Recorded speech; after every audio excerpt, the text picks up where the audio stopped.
Amerika, Kanada, Yevropa va Yaponiya vizalari haqida gaplashib chiqamiz. Sizlar qanchalik meni podдержать qilib, aktivni oshirsangiz, men sizga shunchalik detalli joylarini viza bo'yicha aytib o'taman va bu narsani hech qaysi kanallarda, hech qaysi profillarda, hech qaysi viza sentrida eshitmagan yangiliklardan bittasi bo'ladi. Assalomu alaykum hurmatli do'stlar. Kelinglar bugun Amerika, Kanada, Yevropa va Yaponiya vizalari haqida gaplashib chiqamiz. Birinchidan Amerikaga biznes vizasini olish bo'yicha, ya'ni kelinglar mana ko'rib chiqamiz. Bu viza turi B1 B2 ga kiradi, ya'ni 1 yillik B1 B2 multi viza. Ya'ni turizm, meditsina, davolanish, biznes hammasi Amerikaning 1 yillik vizasiga topshiriladi. Даже bundan tashqari istisno variantlar ham 1 yillik почти vizasiga topshiriladi. To'g'ri, Amerikaning 3 oylik, 6 oylik vizalari bor.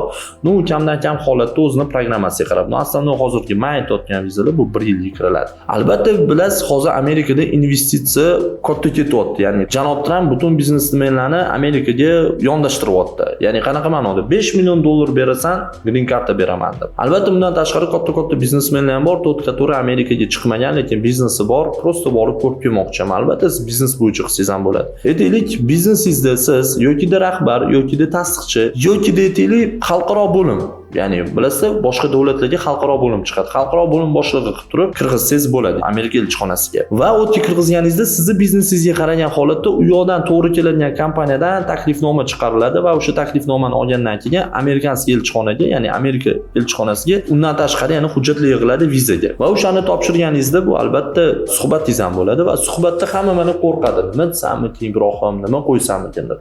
Oddiy narsa. Kiraz, borayotgan maqsadingizni tushuntirib berishingiz kerak, nima ish bilan shug'ullanishingizni aytishingiz kerak, qancha daromad topishingiz, Amerikada o'qishingiz bormi?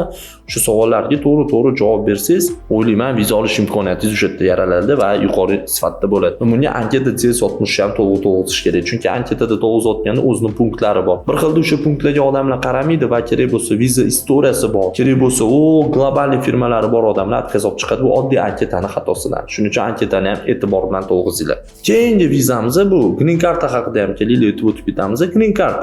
Green card yutib chiqdi degani bu siz Amerikaga ketdingiz degani emas. Avvalambor green card yutib chiqsa, o'zingizga kerakli hujjatlar ro'yxati bor. O'sha ro'yxatni olib turib yig'asiz green card uchun va undan keyin DS260 anketasini to'lg'izasiz. DS260 anketasini to'lg'izganingizdan keyin o'zingizning akkauntingiz bo'ladi, o'tda case number bilan kiriladigan, uni yuklaysiz. Yuklaganingizdan keyin elchixonadan o'zi javob keladi. O'zi etap, ya'ni case raqamlari bo'yicha ular ko'rib chiqadi va o'sha etapda keladi. Kelgandan keyin o'zini o'sha mavzusida siz palonchi kuni aytaylik 2025-yil mana kiryapsiz. Bugun to'lg'izdik deydi, ya'ni 12-may sizga javob keldi. Siz o'sha 21-iyungacha qolgan o'sha terilgan hujjatlarni notarial tarzda tarjima qildirib qo'yasiz. Va kirishingizdan oldin albatta bitta savol bo'ladi. Amerikaga ketsangiz nima ish qilib, nima qilib yashamoqchisiz?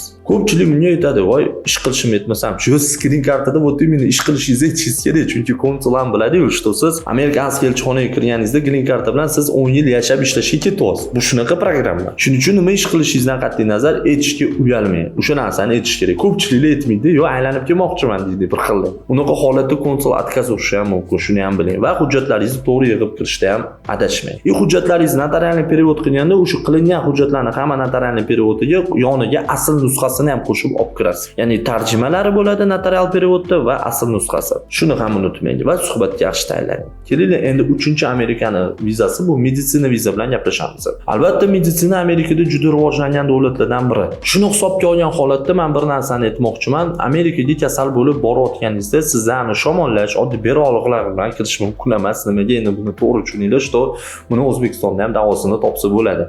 O'tda albatta nima qilinadi? Amerikaga siz davolangani kirayotganingizda o'tda qilinadigan narsalar. Sizni kasalingiz, endi xudo ko'rsatmasin, avvalambor kim dardga chalingan bo'lsa shifosini bersin, Allohim shuni aytib o'taman. Sizni kasalingiz jiddiy tarzda qariydigan kasallardan biri bo'lishi kerak. Va undan tashqari Amerikadan o'sha klinikadan приглашение bo'lishi kerak va приглашение kelayotgan klinika sizni kasalligingizga mos klinikalardan biri bo'lishi kerak. Ya'ni oddiy klinika emas bu.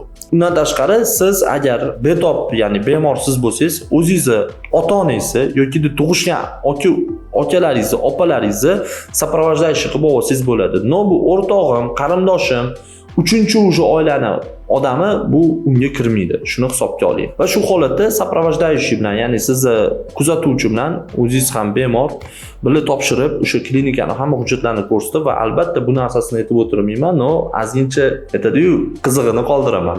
Meditsinskiydan yig'ilayotgan hujjatlar bo'yicha Amerikaga kirayotganda u faqat приглашение kerak bo'lmaydi. O'tgan qo'shimcha hujjatlari bor. Buni endi ofisga, ya'ni siz batafsil endi tushuntirib beramiz. O'sha bilan kirganingizda albatta keyin suhbat bo'ladi. Suhbatga ham ofisga sizlar tayyorlab beramiz. Endi bu bilan ofisda reklama qilmayapman, to'g'ri tushuninglar. Bu na просто to'maki kesili konsultatsiya ham sizda tekin bemalol olib ketasizlar. Chunki ko'pchilik qotdi, Ibrohim aka sizga konsultatsiya pulnimi?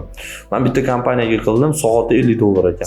Shu necha yillik bilimimiz bo'lsa, sizlarga shundoq tekinga ham tushuntirib beramiz. Albatta mana shu narsalarni qilgandan keyin kirasiz va topshirasiz va bundan ham 1 yillik multiviza olinadi. Ya'ni davolanish bo'yicha. Do'stlar, endi yana ko'pchilik savol etadi. Meni bilasam, telefon qilishadi. Ibrohim aka, men oddiy taksi haydayman, meni Polshaga jo'natib bering. Ibrohim aka, любой ish bo'lsa qilaman, любой. Men ustaman, men malarman, u bo'lsa ham quraman. Yo'q do'stlar. Bu Yevropa haqida ketyapti gap, shuni bilib qo'yinglar. Yevropaga любой ish qiladigan, taksi haydayman deganlar o'zida ham so'minta tiqilib yotibdi. Siz albatta Yevropada ham kerak bo'lsa Amerikani darajada pulini chiqarib topsangiz ham bo'ladi. Shuni unutmang. No, imенно qanaqa qilib. Siz kasbingiz egasi bo'lishingiz kerak. Ya'ni sizda o'sha yetarli kasb bo'lish kerak. Bu sizni gapingiz, что siz malarkani tushunasiz. No, Yevro standartni tushunasizmi? Bu gapingiz, siz svarkani tushunishingiz. No, svarkada tempi, argon, gazosvarka, polavtomat degan narsa bor. Tushunasizmi? Bu gapingiz, siz qurilishdan bilishingiz, lekin beton monolit quyishni bilasizmi? Betonning kubi qanaqa hisoblanadi bilasizmi? Bir xil bu narsani bilmaydi, lekin aytishadiki, men bilaman. Do'stlar, agar zo'r odammi, zo'r kasbi bilan bo'lsa, buni bemalol Yevropada ish beruvchilar uni dashi olib qoladi ham, pulini ham, oyligini ham oshirib. Men ko'z oldimda shunaqa narsalar ham bo'ldi. Dashi ko'z oldimda shu narsa bo'ldiki, bitta inson mendan endi ishga emas, Yevropaga ketgan edi. Taqdir taqozosi bilan Yevropada meni hamkorlarim bor. Ibrohim, men zincha qiynaluvdim, yordam ber, o'zingdan viza qilib ketganman-ku dedim. Bo'pti dedim, keling, nima bo'ladi desam, spetsexnika hayda olayman dedilar. Spetsexnikaga va traktorlarga hamma narsam dokumentlarim bor dedilar. Как раз meni tanishmam shu joyda spetsexnika bilan ishlaydigan odam edi. Unga universalniy odam kerak edi. Ya'ni traktor haydaydi, ekskavator, dalla bo'yishgan bo'ladi.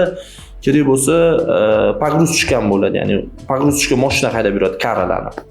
Shunaqa odam kerak edi. Menda bor dedim, mana shunaqa yaxshi aka dedim, mana shunaqa zo'r inson dedim. Men ismlarini aytib o'tmayman, noto'g'ri tushunmaysizlar, bu konfidensialniy hisoblanadi. U odam 5 mahal namoz o'qiydi, ichmaydi, chakmaydi, hayotda ko'rmaganman. Bilasizmi, hayot obrazlari ham, ya'ni voyenniy rejimdalar. Ya'ni ertalab vaqtli turadilar, kechasi rejimda yotadilar. O'shalar bilan borib ko'rishdi biz Latviyada, Rigada. Ko'rishganimizda xursand bo'ldim men juda.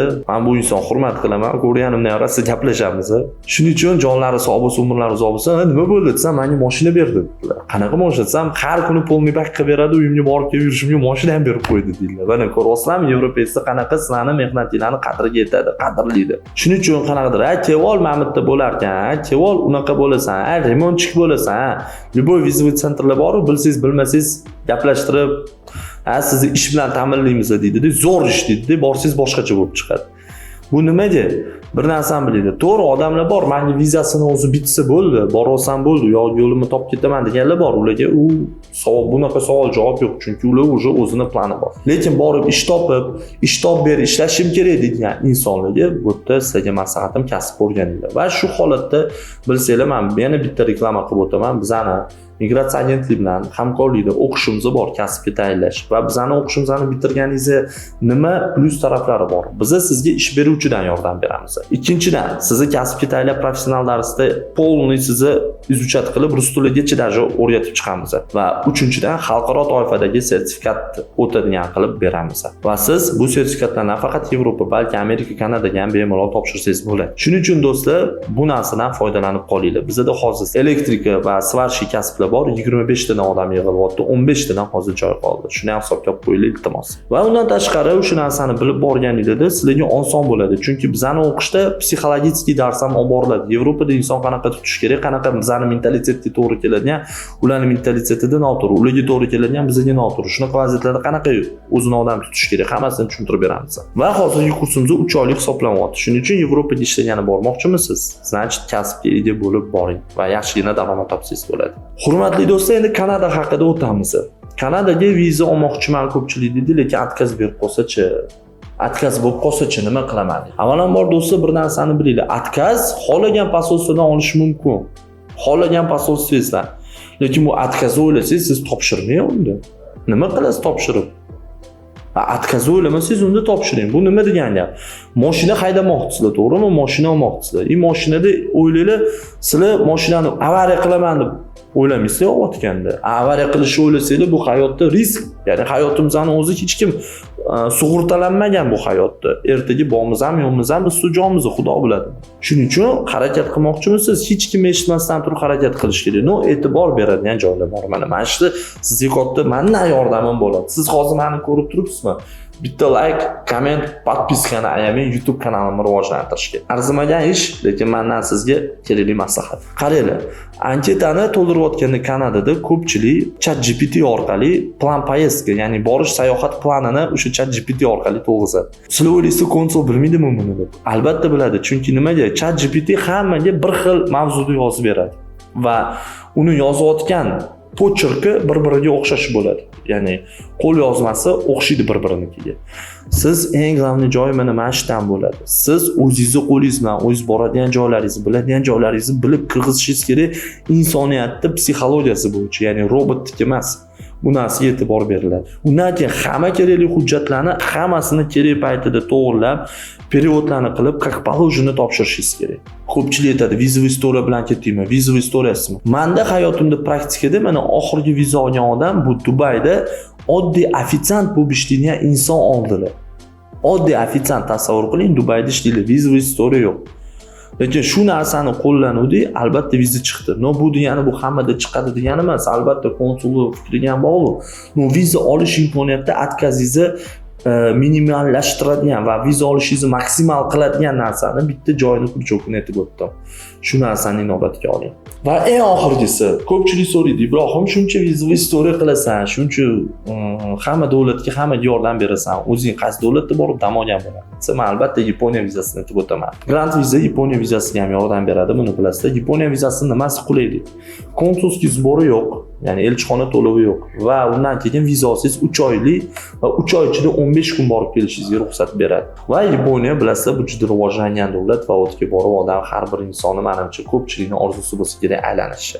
Men yoz kunlari shuni maslahat beraman sizga. Так что do'stlar, shuning uchun YouTube kanalim sizga yoqqan bo'lsa, maslahatlarim like, komment ayamingizni va obuna bo'lish ham, do'stlik jo'natib qo'yish ham. Sizlar qanchalik meni podдержать qilib aktiv oshirsangiz, men sizga shunchalik detalli joylarini viza bo'yicha aytib o'taman va bu narsani hech qaysi kanallarda, hech qaysi profillarda, hech qaysi viza sentrida eshitmagan yangiliklardan bittasi bo'ladi. Shuning uchun hammaga rahmat, sog' bo'linglar, salomat bo'linglar. Yana bir bor Ibrohimov Ibrohimbek, ya'ni men YouTube kanalimga xush kelibsiz va hozir siz ko'rib turibsizmi? Bitta obuna bo'lib qo'ying va like ayamang. Siz uchun arzimagan ish, lekin men uchun bu motivatsiya deyiladi, ya'ni sizlarga yanada ham zo'r videolarni chiqarishni. Kelishdik, rahmat hammaga.